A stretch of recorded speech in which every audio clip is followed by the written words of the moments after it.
Welcome to the deep stillness of this night and to this gentle journey of Zen stories to guide you into deep sleep. Tonight, we will slowly peel back every layer of mystery to see what Zen truly is and why a monk once decided to sit and face a wall for 9 straight years, a choice that seemed strange, yet ended up reshaping all of Asia. No complicated philosophy, no difficult foreign terms, just a simple, direct truth. Most Buddhist schools promise enlightenment through diligent study and rigorous practice. But Zen is different. Zen flips everything upside down. Zen says, "You are already enlightened, you just haven't realized it yet." This rebellious branch of Buddhism shaped everything from Japan's deadly samurai warriors to its most delicate tea ceremonies. What made Zen so unique, and why were emperors, warriors, and artists all drawn under its spell? Before we begin this quiet journey, you can gently acknowledge your own presence here. If you'd like, you may softly share what time it is and where you are listening from, just to anchor your mind fully into this moment, right here. Now, let us begin. We'll return to history and explore how this direct, minimalist Zen philosophy spread across the East and transformed it forever. As you drift now, we travel back in time, not to a noisy battlefield or a busy market, but to a quiet, scholarly crisis in 6th century China, where the foundation of Zen truly began. In this era, Buddhism had spread. The path to enlightenment had become less about sudden realization and more about academic rigor. Buddhism, having traversed the Silk Road, brought with it an immense library of Sanskrit texts. Monasteries across the country were not sanctuaries of silence, but centers of fervent intellectual activity. The path to truth had become complex, layered, and heavy. Libraries were stacked ceiling high with scrolls thousands of pages, translated and retranslated. The sheer volume alone created weariness. Scholars poured their lives into studying sutras, endlessly debating philosophy, and following intricate systems of gradual progress. Every step up the spiritual ladder required mastering specific texts and performing specific rituals. This intellectual striving created dharana, profound spiritual exhaustion. The monks were dedicated, but they were trapped in the conceptual mind. They continuously tried to categorize reality, to find truth inside the words, attempting to climb the path instead of being the path. They were seeking reality through its shadow, the map, not the territory. The fatigue of seeking knowledge, the burden of having to prove progress or earn merit by mastering external forms. This mental striving is the very thing preventing your mind from achieving deep sleep tonight. Into this world, burdened by knowledge, came a figure who declared that this search was insufficient. Around 520 AD, tradition tells us the monk Bodhidharma arrived in southern China. He was a man defined by austerity and uncompromising vision. He didn't carry books. He carried a singular, radical message. The truth is direct. His ultimate, silent challenge to the entire system was his retreat. He went to the Shaolin Temple, rejecting the scholarly debate halls and the 5 Yuzik, bustling libraries. Instead, he sat, not in discussion, not in prayer, but facing a wall. He sat in absolute stillness, in pure, unwavering presence, for 9 years. 9 years of facing the wall. This was the birth certificate of Zen. It was the ultimate minimalist act, stating that the truth is not out there, but here, now, in the direct observation of the mind. The wall became the perfect teaching. It offered nothing to read, nothing to debate, nothing to achieve. It simply offered itself bare, silent, and present. Bodhidharma used the wall as a mirror to shed every concept, every attachment to texts, every definition of self that his scholarly colleagues were clinging to. The absolute stillness of that act anchors your mind. The truth is direct. Bodhidharma's action quickly drew attention, culminating in his famous encounter with Emperor Wu of Liang. The emperor, a deeply devout Buddhist, represented the peak of the system of gradual progress. The emperor met Bodhidharma and proudly recounted his acts of merit, building dozens of temples, translating scriptures, and sponsoring monks. He asked directly, "What merit have I earned?" This was a logical question, representing the entire complex system, a transaction between effort and reward. Bodhidharma's reply was the ultimate Zen hammer: none whatsoever. This statement was not a judgment on the deeds, but a shattering of the ego's reliance on outcome. It destroyed the illusion of a transactional spirituality. True merit, Zen insists, arises not from seeking reward, but from action performed without attachment to self or result. The emperor, indignant, then asked the ultimate philosophical question: what is the highest meaning of the Buddhist truth? And Bodhidharma answered with the ultimate simplicity: vast emptiness, nothing holy. Vast emptiness, a space boundless and undefined, nothing holy.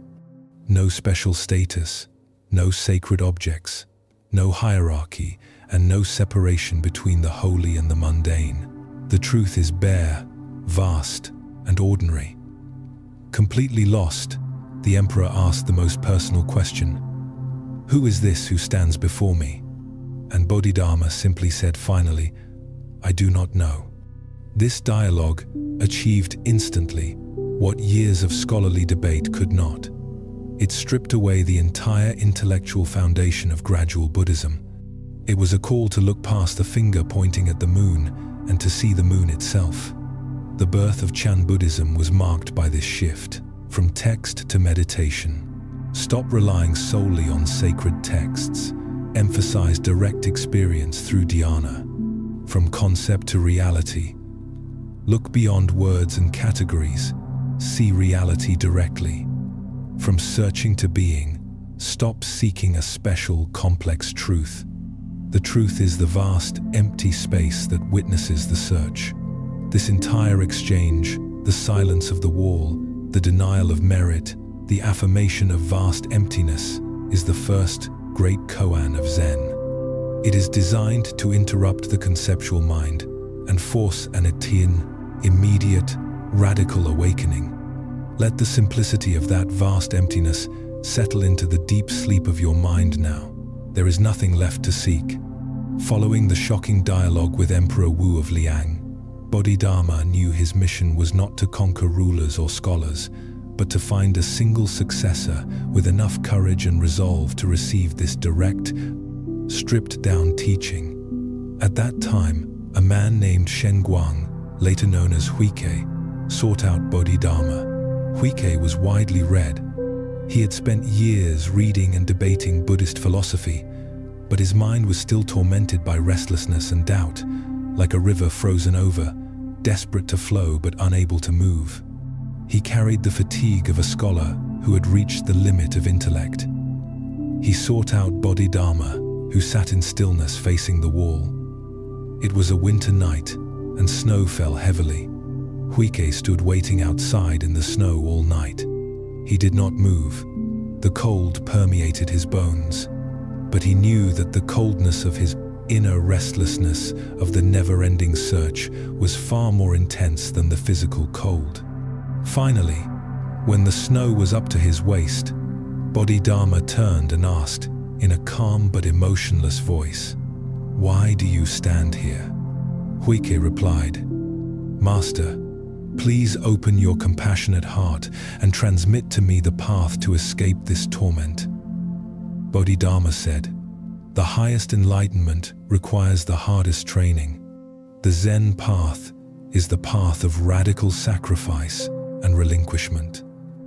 If you cannot sacrifice even what is most cherished, how can you find the truth?" Hearing these words, Huike performed an act that went down in Zen history, a statement of desperation and extraordinary resolve. He drew his sword and cut off his own left arm. The arm fell onto the snow, dark red blood spread across the pristine white ground, creating a stark and radical image. This was not an act of meaningless violence.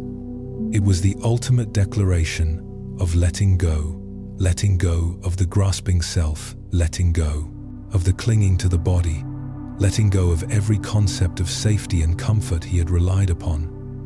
Only after this act did Bodhidharma accept him. Shengguang later became Huike, the second patriarch of Zen. Huike then confessed, "My mind is still not at peace.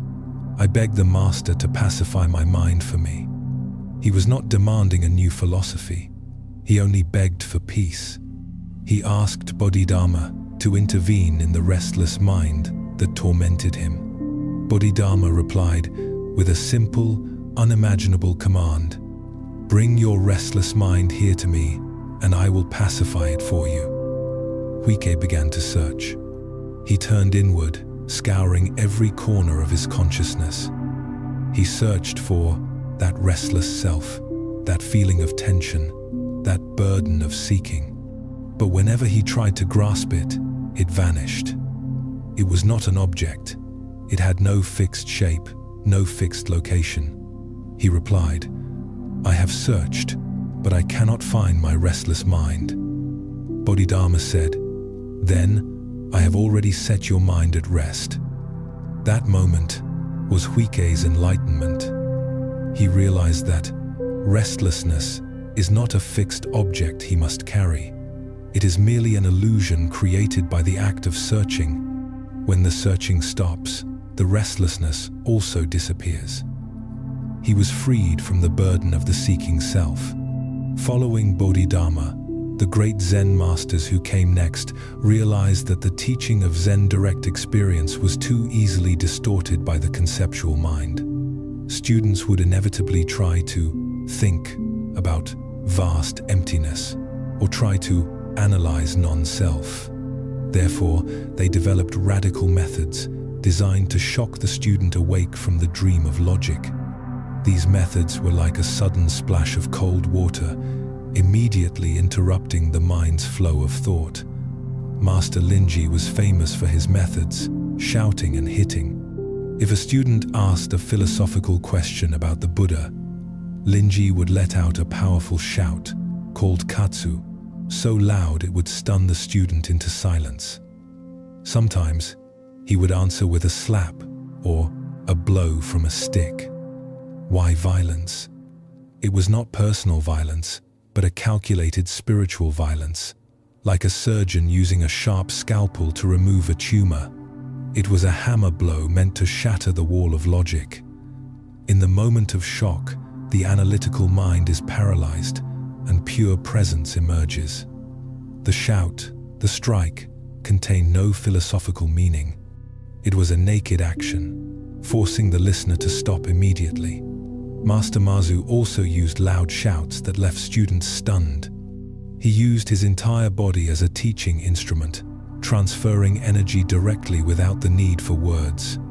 This is the direct transmission from mind to mind, the core teaching of Zen.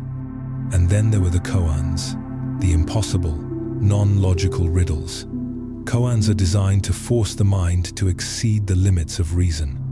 They are questions that cannot be answered through deliberation, such as, what is the sound of one hand clapping?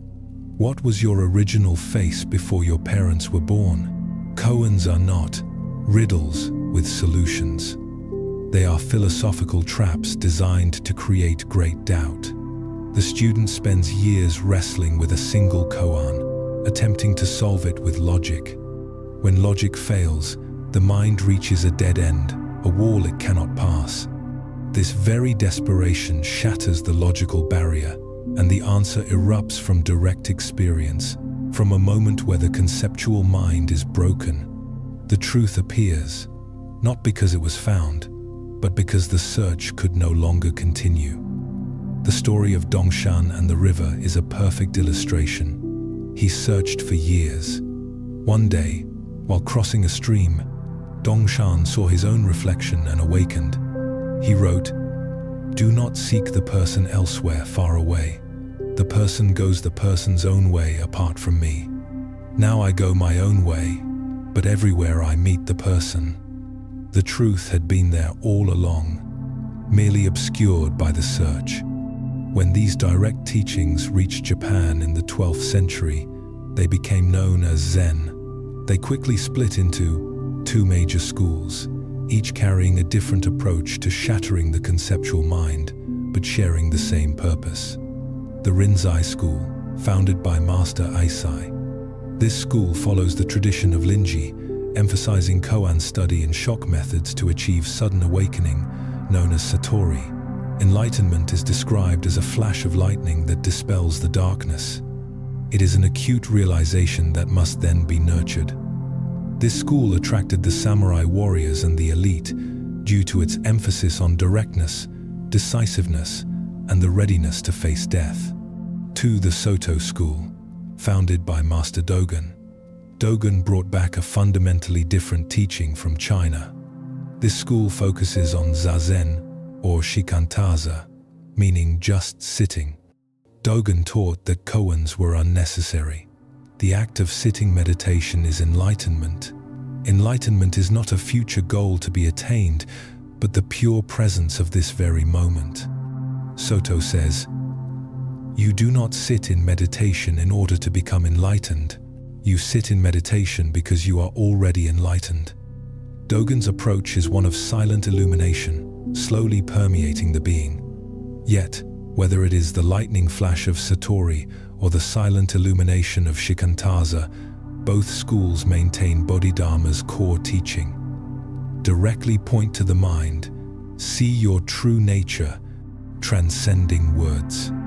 This sets the stage for Zen to influence every aspect of Japanese culture, from the samurai sword with the spirit of non-self to the delicate tea ceremony with its emphasis on the direct stillness of the moment. Let the stillness and the directness of these teachings settle deeply into your mind.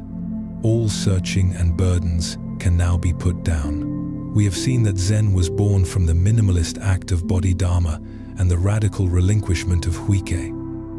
But how does an ordinary person apply this direct teaching? How does one achieve enlightenment without having to cut off an arm or stare at a wall for 9 years? The Zen masters realized that even though the conceptual mind must be shattered, the student still needs specific tools and methods to achieve immediate realization. They developed 3 unique tools that form the backbone of Zen practice. These tools do not help you learn anything new. They help you recognize what is already present. These 3 tools are Zazen, Koans, and direct transmission. Zazen lies at the very heart of Zen practice. If the Zen thesis is that enlightenment is already here, then Zazen is the vehicle through which you directly experience that truth. Unlike many other forms of meditation, Zazen does not try to achieve anything. You do not need to count your breaths. You do not need to visualize Buddhas or even try to empty your mind. You simply sit, often facing a wall, and observe reality as it unfolds. Master Dogen, who spent years searching for the true Dharma in China, eventually discovered that the very act of sitting, in itself, is enlightenment. He called this practice dropping off body and mind. Dropping off body and mind is not a separation of the physical and mental. It is the realization that your body and mind, in that very moment of sitting, are no longer clinging to anything in the past or the future. The body releases the tension of having to hold a perfect posture. The mind relinquishes the demand to solve a problem. The radical difference lies here. Zazen has no goal. The act of sitting, in that specific moment, is already complete, already enlightenment. Let your mind absorb this. When you abandon the effort to attain enlightenment, enlightenment actually becomes present. Dogen taught that just sitting is the perfect reflection of pure nature.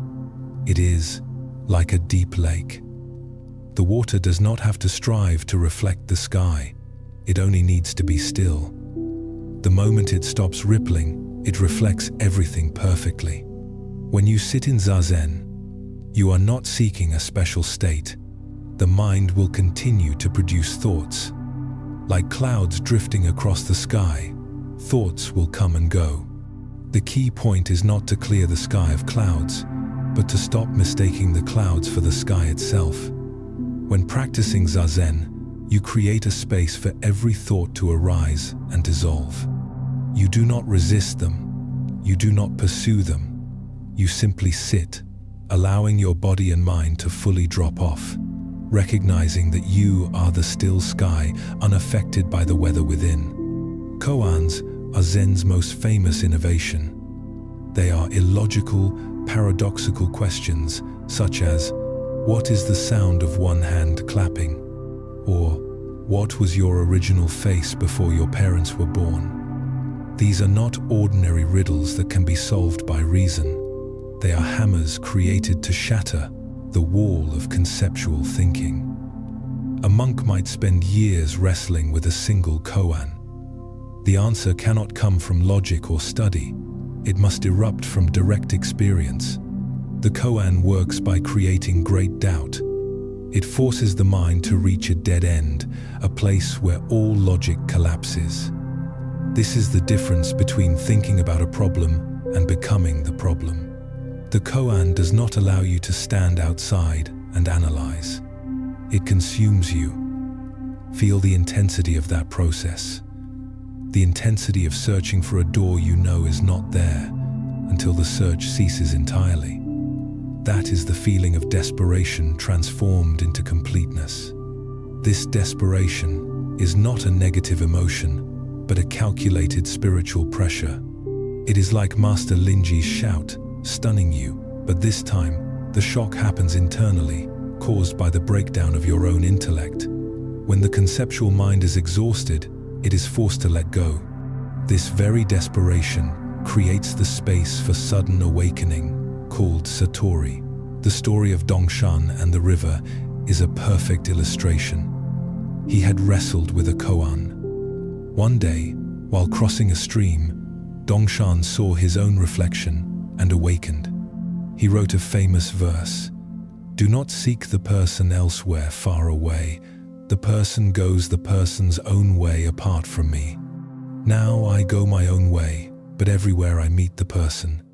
He realized that the very act of searching had held him back. When he saw himself, he realized the truth. The seeking self and the sought self are one and inseparable. The koan had fulfilled its mission, destroying the search and pointing directly to reality. In both Zazen and Koans, Zen teaches that your mind is not the enemy. The mind will produce thoughts, judgments, and worries. You are the sky, vast, stable, and indestructible. Thoughts are the clouds, temporary, constantly changing. Many people mistakenly believe Zen is about emptying the mind, but trying to control thoughts only creates more inner friction. Zen is not control. It is observation.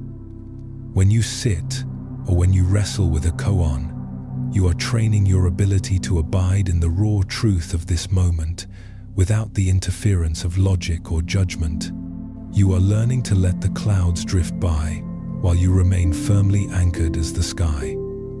Imagine your mind as a still mirror rather than an empty bucket.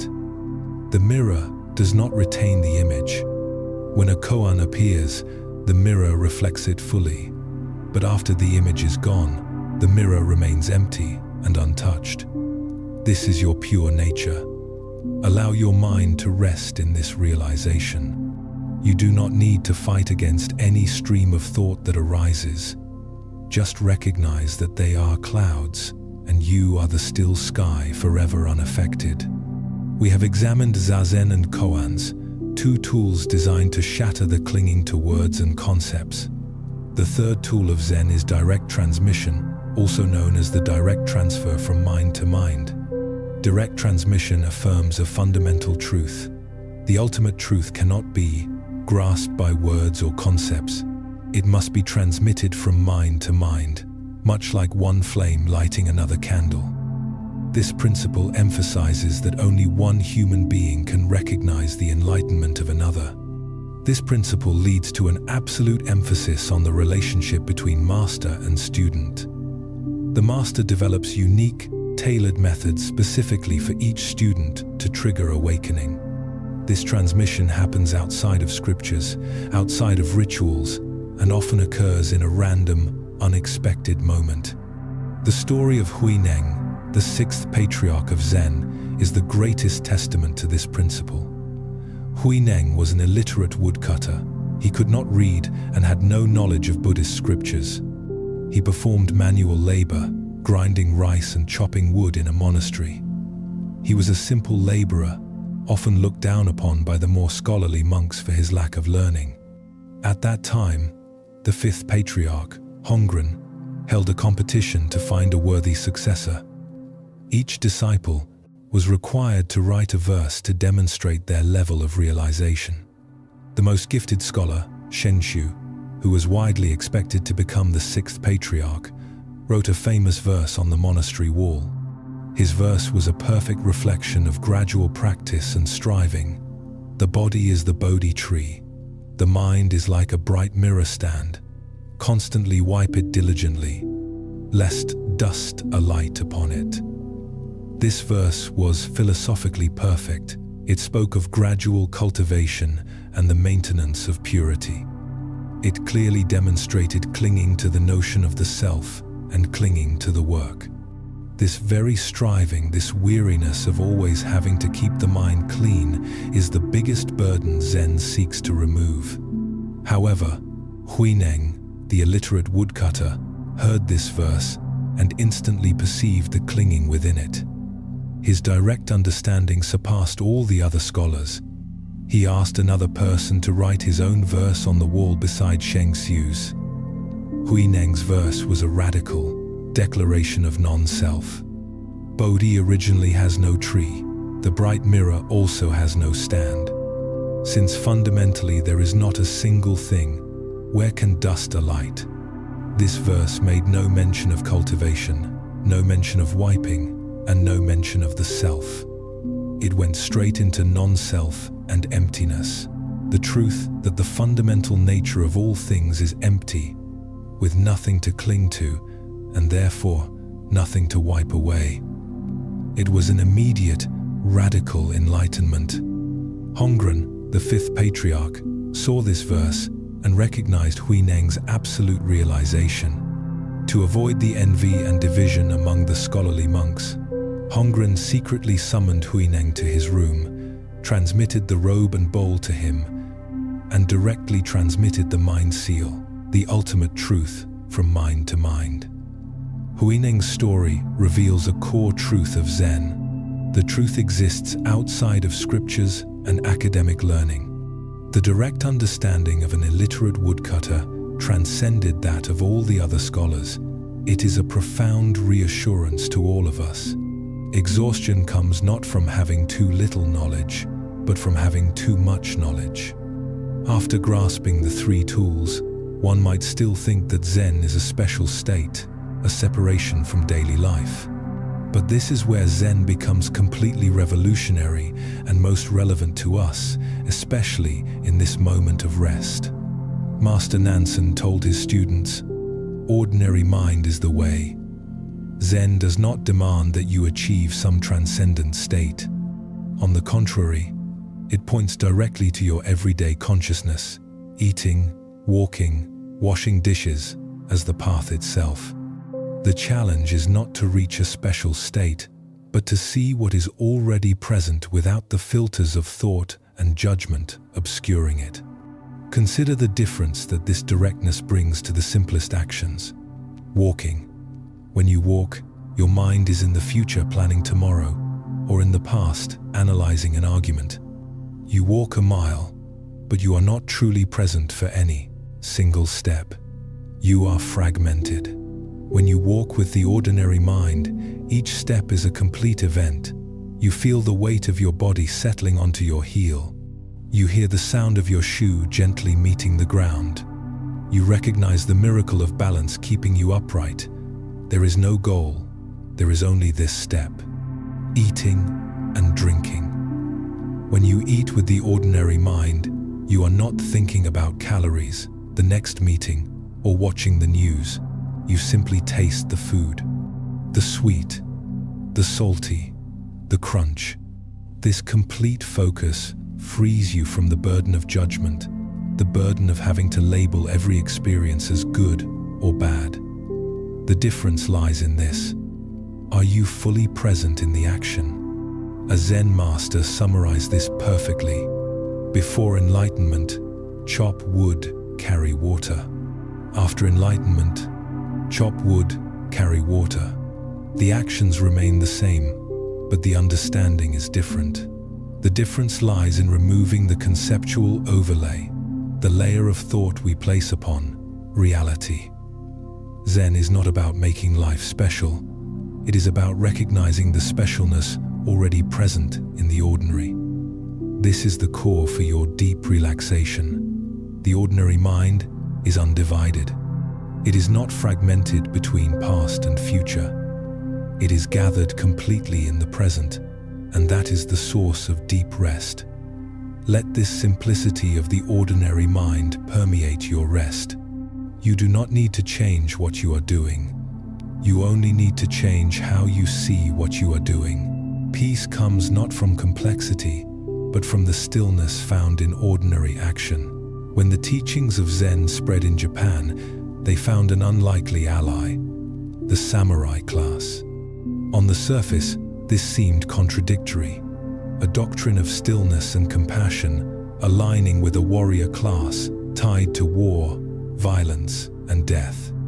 Yet, Zen was perfectly aligned with the Bushido spirit, the warrior's way. A samurai warrior could not afford hesitation. The moment he overthought in battle, he would die.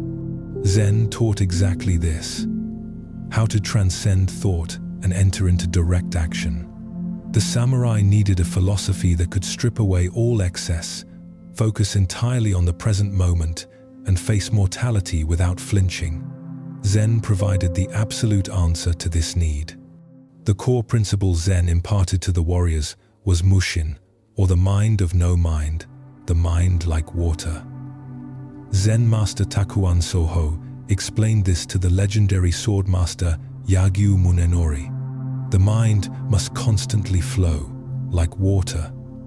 When the mind is blocked by thoughts, by planning, by fear, by calculating the next move, it becomes stagnant, sluggish, and that is the moment of death. Feel that difference now. A mind blocked by hesitation is like a frozen river.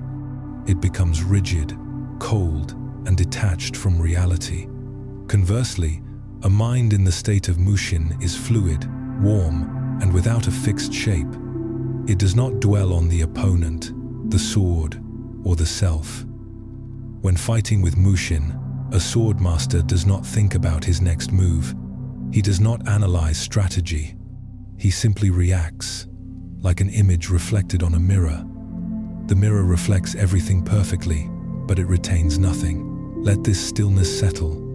In that moment, there is no separation between mind and body, between thought and action. The ego is no longer interfering. This is not a tactic, it is a state of pure presence. Another critical element that made Zen so appealing to the samurai was its approach to death. Zen masters often meditated in cemeteries, contemplating impermanence and their own mortality. The samurai did the same. They adopted the famous saying, "Die before you go into battle." This saying is the key to removing the second arrow, the psychological fear of death. By accepting death completely, fear vanishes. Death becomes the ultimate teacher. When fear dissolves, what remains is pure action, pure life. The warrior is no longer held back by hesitation, by the need to protect himself, or by the stories of survival and death. He is liberated to live fully in his final moment.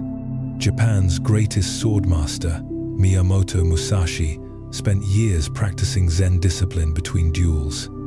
He understood that technique was not enough. What was required was the direct stillness of the mind.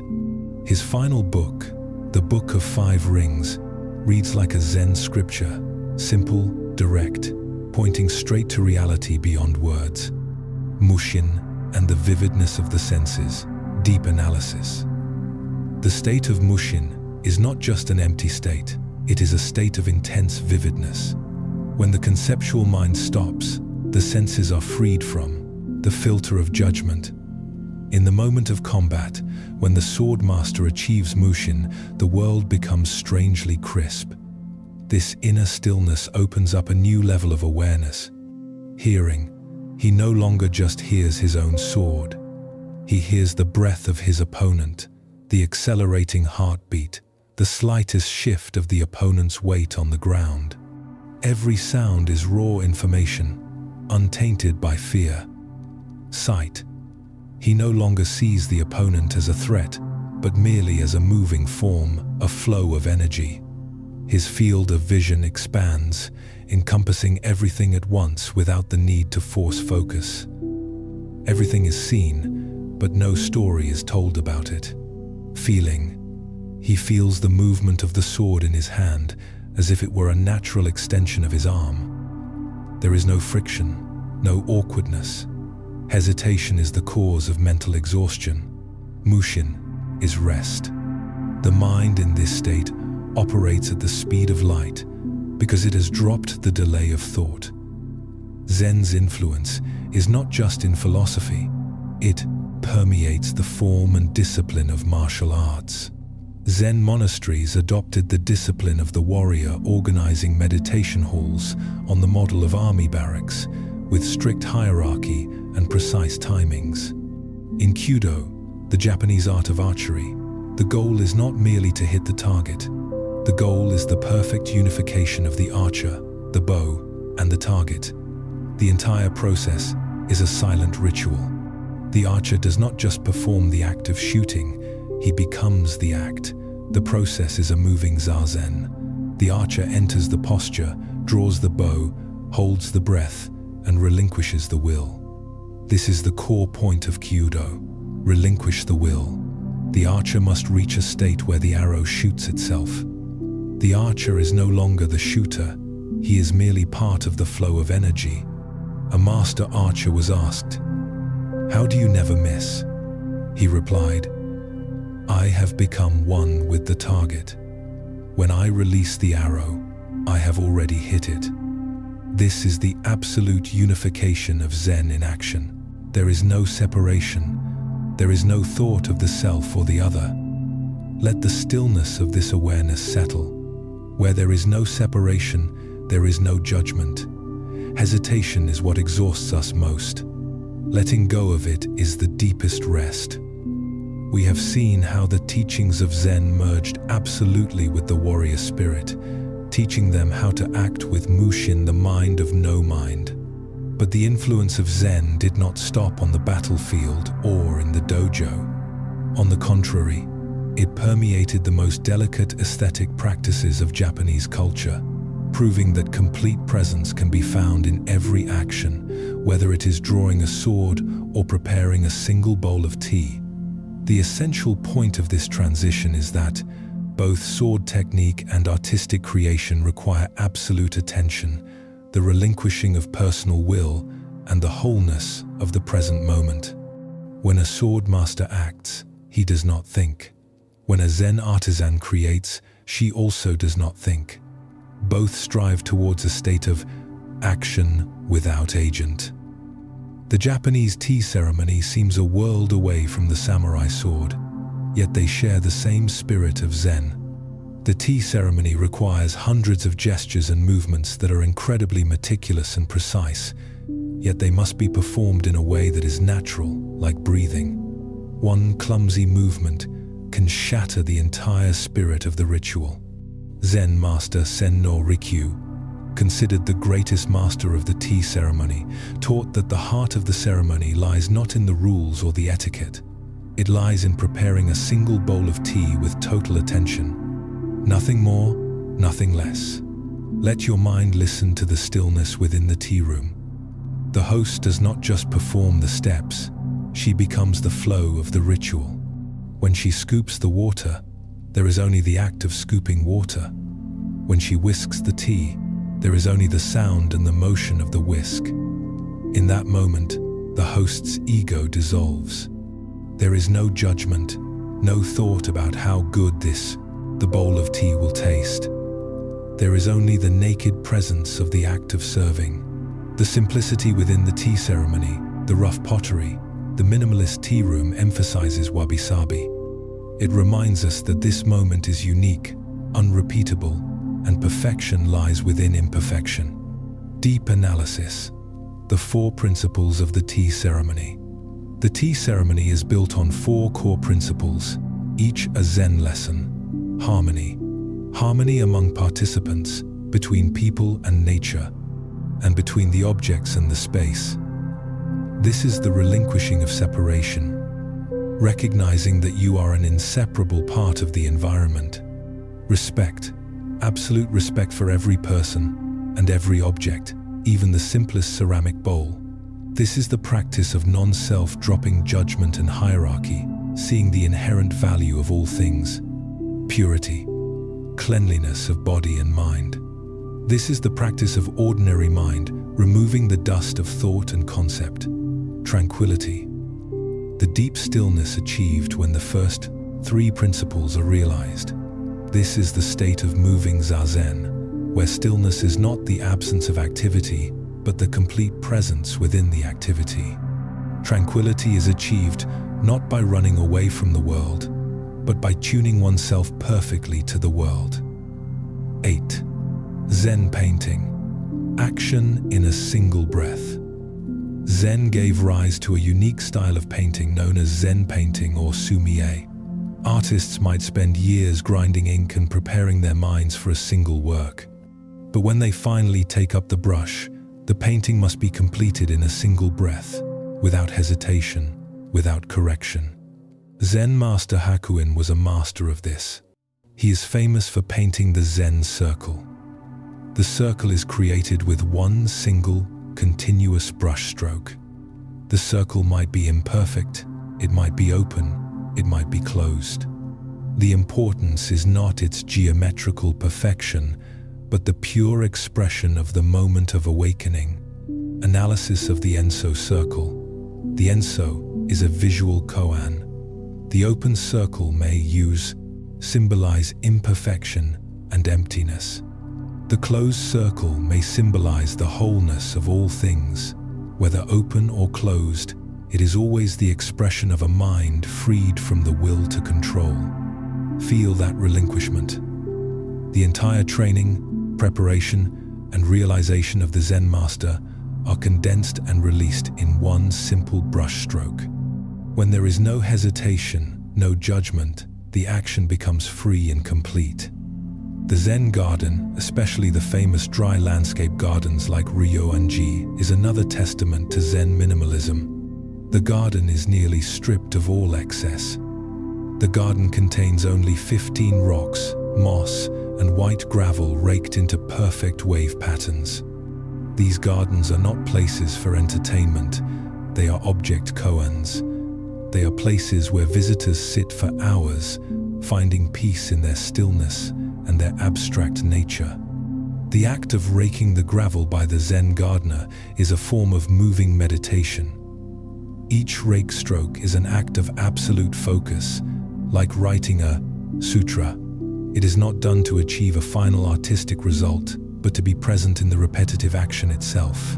The stillness of the garden reminds us, the truth does not require complexity. It lies in the bareness of the rock, the sand, and the minimalist arrangement. Even poetry became an expression of Zen. Haiku poetry, with its strict 5-7-5 syllable structure, does not try to create flowery verses. The purpose of haiku is to capture direct experience in the fewest possible words. Haiku poet Basho did not try to create beautiful poems. He simply recorded the stark truth of the moment he was living. Listen to his absolute simplicity. Old pond, a frog jumps in, sound of water. There is no explanation, no philosophy. There is only direct experience and the sound of the moment. The experience speaks for itself. Deep analysis, limitation as freedom. The 5-7-5 structure is not a rule to obey, it is a deliberate limitation. By accepting the limitation, the poet is forced to stop analyzing and start perceiving.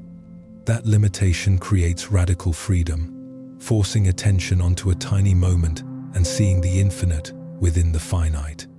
Haiku teaches us to relinquish the excess of language and the clinging to complex stories. Like Zazen, it forces the mind to focus on the simple existence of things. Whether it is the samurai's sword, the bowl of tea, the brushstroke, or the 3-line poem, all these Zen practices point to one singular truth. Wholeness and completeness lie right in this moment, exactly as it is. These artisans and warriors found peace not by escaping life, but by facing it directly, completely. They transformed every action from life and death to aesthetics into a form of meditation. Let the stillness and the simplicity of these aesthetic practices settle into your mind. All searching and burdens of complexity can be put down now. We have journeyed through the history of Zen, from the radical act of Bodhidharma, the sudden awakening of Huineng, to the profound application in swordsmanship and the tea ceremony. Now, we arrive at the final barrier, and often the highest one: the mistaken ideas we have created about Zen itself. The truth that Zen constantly tries to point out is that the truth is already present. But our misconceptions turn that truth into something elusive, distant, or only accessible to special people. To truly rest in the stillness of Zen, you must put down the burden of expectation. We will dismantle the 3 most common misconceptions, the very ideas that are subtly obstructing your inner peace. This is perhaps the most widespread misconception. Zen is about trying to stop thinking. Many people sit down, becoming incredibly strained as they try to force thoughts out of their heads, and then feel like a failure because their mind continues its relentless activity. Listen closely now. Zen never asks you to stop thinking. This request is impossible and a terrible waste of energy. Your brain is wired to produce thought, just as your heart is wired to pump blood. What Zen calls no thought is not a state of emptiness regarding content, but a state of emptiness regarding clinging. Imagine your mind as a vast, polished mirror. The mirror reflects everything that passes before it: trees, the sun, your worried face. Crucially, the mirror retains nothing. The moment the image is gone, the mirror is clear again, ready for the next reflection. When you try to stop thinking, you are attempting to break the mirror so it stops reflecting. This only creates tension. Zen is about the relinquishing of clinging to thoughts as they arise. When a thought arrives, you simply recognize it and let it drift on. You do not chase it, you do not analyze it, and you do not judge it. The truth about no thought is radical rest because it removes the burden of interaction. Like the mirror, you are not exhausted by the act of reflecting. It is the serenity of knowing that you are not the content of your thoughts, but the spaciousness that contains them. The second misconception is Zen makes you passive, lazy, or indifferent to the problems of the world. Many people fear that if they achieve Zen peace, they will lose the drive to work, to fight for justice, or to care for the people they love. This is a total misunderstanding of the action of an awakened person. The stillness of Zen does not reduce action, it amplifies action by removing the waste of energy. Recall the stories of the samurai and the tea master. Those were not passive actions. The sword master acts with incredible speed and precision, unhindered by fear. The tea master performs a complex ritual with total attention. The very essence of Zen is total action. If you act with a mind full of fear, anxiety, or judgment, that action is only half action. The rest of your energy is consumed by internal worry. When you act with the stillness of Zen, your entire energy and attention are poured into the present moment. That is the most powerful, most effective, and most compassionate form of action. You do not become indifferent. You become clearer to see the real problem and braver to address it without personal emotion clouding your view. Indifference is separation from the world out of fear. Zen is unification with the world out of compassion. The peace you find is not a hiding place from life, but the solid foundation from which you can face everything without breaking. The final misconception in this section is, Zen is a mysterious, incomprehensible doctrine reserved only for masters who have spent 40 years in a cave. This misconception is reinforced by the seemingly confusing koans and the stories of the patriarchs. It creates a psychological distance, making you think you need a special state or superhuman intellect to understand it. Yet Zen is the most common, most direct philosophy. If you truly grasp the meaning of ordinary mind is the way, you see the absurdity of seeking the mysterious. Where is Zen found? Walking, the sensation of your body's weight on the ground. Eating, the taste of sweet, salty, bitter food. Resting, the acceptance of the current breath rhythm. The Zen master differs from you in only one way. He is completely present while washing dishes. When he washes dishes, he is not thinking about how to achieve enlightenment. He is just washing dishes. This liberates you from the search. You do not need to pursue some special elevated state to find peace. Peace lies in the absolute acceptance of this moment, in all its ordinariness. The truth, Zen does not ask you to become a master. It invites you to become yourself fully, without hesitation and without distraction. Let these truths settle gently into your mind now. Let go of the burden of having to empty the mind. Your mind is allowed to think. You simply need to relax your grip on those thoughts. Settle completely now, allowing the muscles around your eyes to soften. Let your jaw unclench, recognizing that you do not need to fight reality anymore. Allow your shoulders to drop, releasing the weight of those old misconceptions about what peace should feel like. You are not here to achieve anything.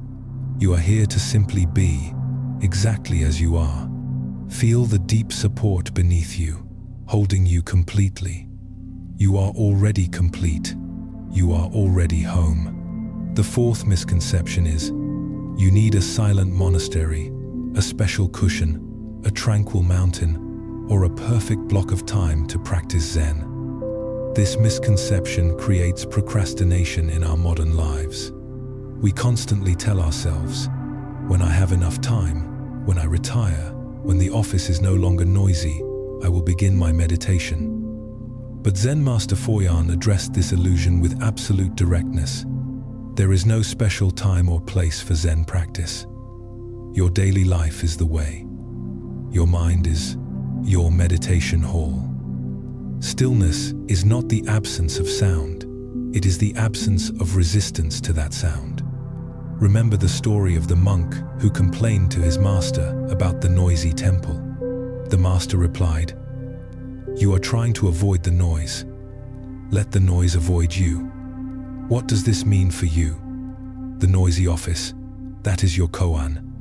The bustling street, that is your moving Zazen exercise.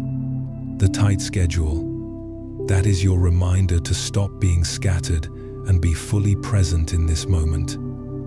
You cannot control the external world, but you can choose how to face it.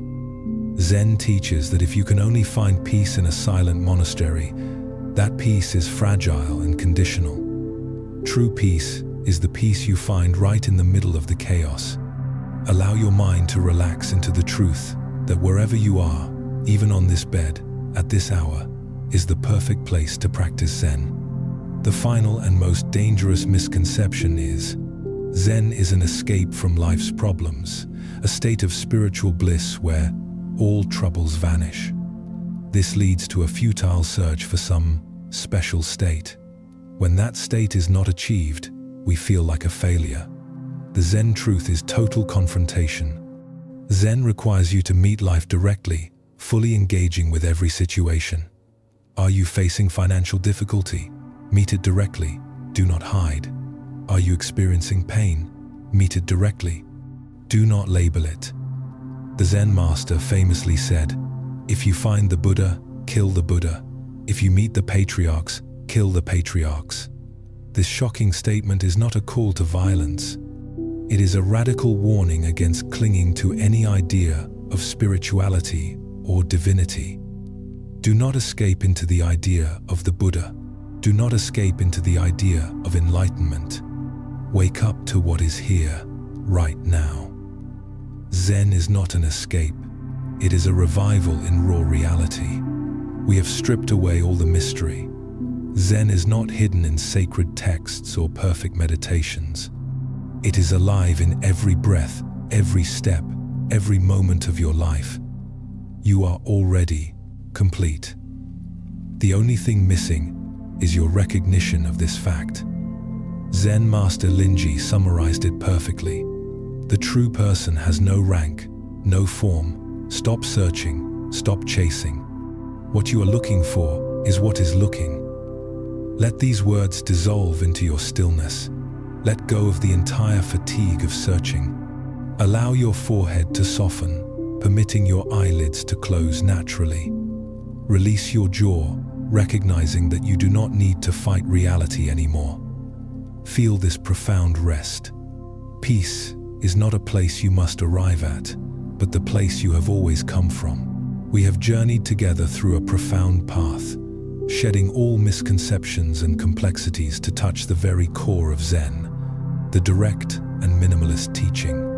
Now, in this quiet moment, we will synthesize everything we have learned from the stillness of Bodhidharma to the Mushin spirit of the samurai, and transform these insights into a solid foundation for your deepest rest. Every story, every koan, every artistic act we have explored points to one singular truth. Wholeness is not a destination, it is the starting point. Allow your mind to gently drift through these core principles that have been set free. The relinquishing of search. We have learned that the greatest fatigue comes from striving to find enlightenment, to find peace, or to find answers. Just like Huike, the anxiety vanishes the moment you stop searching for it. No thought is rest. The state of no thought, a mind not preoccupied with analysis or hesitation, is radical rest. It frees the energy wasted on resistance and calculation. Ordinary mind is the way. You do not need a superhuman state. Peace lies right in the act of eating, walking, and sleeping with total presence. Let us reflect deeper on Mushin. This state is not about learning how not to be afraid. It is about stopping the fight against the fear itself. Your mind is constantly fighting with itself. One part wants to sleep, another is worrying about tomorrow. One part wants to relax, another is judging you for not being productive. This is inner friction, the root cause of restlessness and insomnia. Mushin is the complete letting go of this friction. Think of water. Water does not try to push the boat. It does not try to be the river. It simply flows. When your mind stops judging and stops calculating, it becomes transparent and unobstructed. In the state of Mushin, action is pure and rest is pure. You no longer have to strain to hold on to or push away anything. You release the sword of control and you feel the entire burden of self-judgment dissolve. This release is absolute safety. 3. The ordinary mind. Stillness in the everyday ordinary mind. Synthesis. The ordinary mind is Zen's most comforting teaching. It shatters the misconception that you must change your circumstances to find stillness. Focus on the stillness within your ordinary actions. The breath. Let your breath happen. No need to control it. Feel the cool air coming in, the warm air going out. Wholeness is already contained in every single breath. Peace comes from the full acceptance that this breath is enough. It does not need to be better, deeper, or different. Body sensation. Recognize the stillness of your body weight sinking into the mattress. Hear the sound of stillness. Peace is not a concept. It is a physical experience. The release of muscle tension, the softness of your jaw and forehead. Food and tea. Remember the tea ceremony. Stillness is found in fully tasting the water. When you wake up, try this experiment. Taste to your plain water fully. Do not think about your schedule, just the water. In that moment, complexity vanishes and the vividness of the present appears. Stillness is not a luxury. It is the total focus on a tiny detail. All these teachings converge at one point. You are already complete.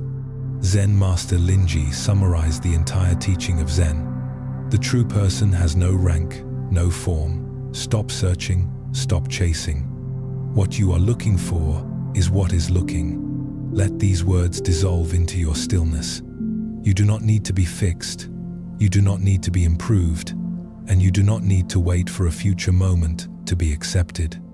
You are the mind that sees, the mind that hears, and that mind is untouchable and unharmed.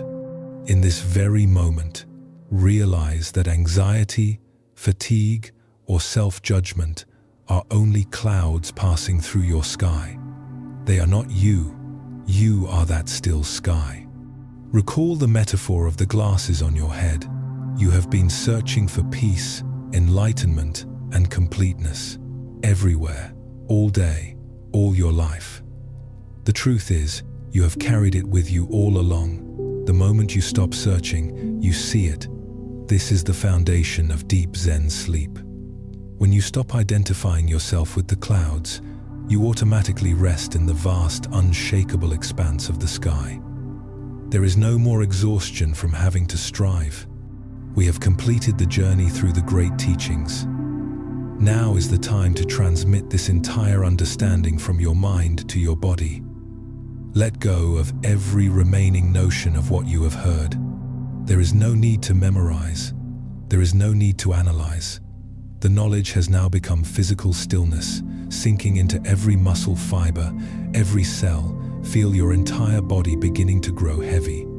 Heavy like a warm stone. Feel the absolute support from the surface beneath you. You do not need to hold yourself up. You are being held. Allow your mind to remember. You no longer need to earn merit. You no longer need to wipe the mirror clean constantly. This rest is your inherent nature. Let this truth cause your body to soften and soften further with every breath. Every breath is a declaration. No more striving. Now, we will engage in a slow, deep, prolonged process of release, guiding stillness from head to toe. Forehead and eyes. Bring your gentle attention to the crown of your head. Allow the softness to spread down to your forehead.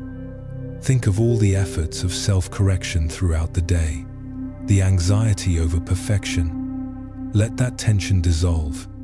Your eyelids become heavy, sinking deep into rest. Jaw and mouth. Fully release your jaw. Your jaw holds the tension of every argument, every resistance. Let it soften, drop down completely.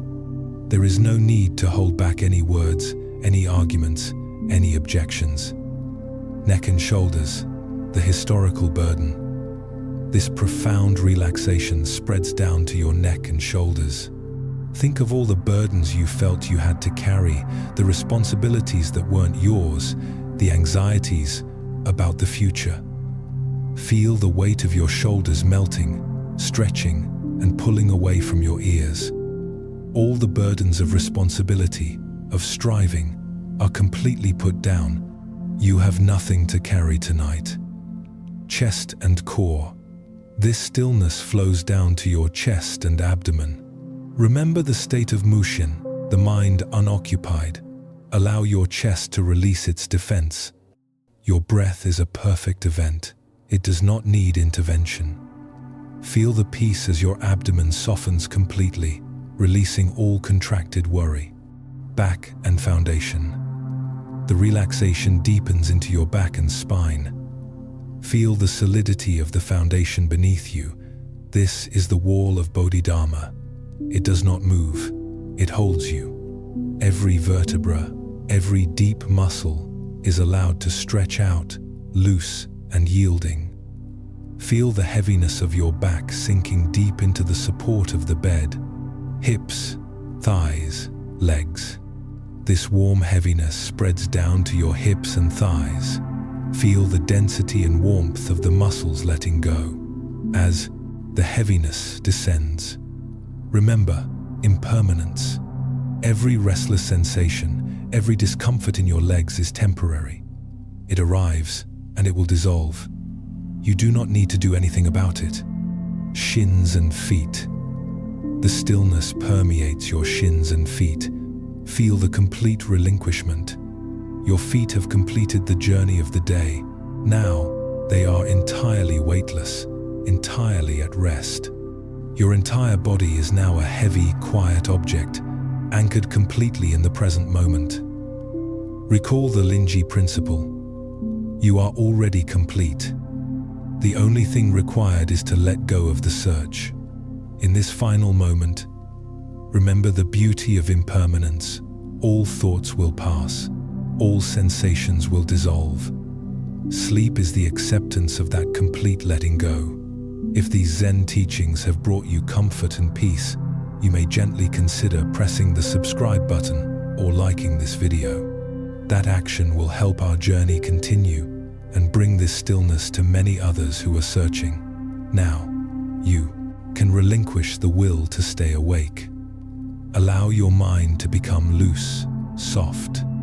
Soft like a dry leaf drifting on the water, loose like sand slipping through your fingers. The door to deep sleep has opened. You do not need to do anything at all. You are fully allowed to rest. Sink deep into safety and stillness. Sink deep into vast, open space. Sink deep into the great emptiness. Sleep deeply. Sleep well.